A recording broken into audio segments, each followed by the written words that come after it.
ఒక అబ్బాయి ఒక బీచ్ వద్ద ఆడుకుంటున్న సమయంలో ఒక పెద్ద అల వచ్చి తన చెప్పులు కొట్టుకొని పోతాయి. అప్పుడు ఆ అబ్బాయి ఆ బీచ్ దగ్గర ఉన్న ఇసుకలో సముద్రం దొంగ నా చెప్పులు ఎత్తుకొని పోయింది అని రాస్తాడు.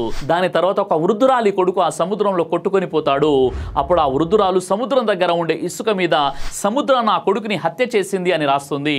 ఒక చేపలు పట్టే వ్యక్తికి ఆ సముద్రంలో చాలా చేపలు దొరుకుతాయి. ఆ చేపలు పట్టేవాడు ఇసుక మీద సముద్రం నాకు అన్నం పెడుతుందని రాస్తాడు. ఒక వ్యక్తికి ఆ సముద్రం ఒడ్డున ఒక ముత్యం దొరుకుతుంది. ఆ వ్యక్తి సముద్రం చాలా మంచిదని ఇసుక మీద రాస్తాడు. ఇంతలోనే ఒక పెద్ద అల వస్తుంది. వీళ్ళు నలుగురు రాసింది కొట్టుకొని వెళ్ళిపోతుంది.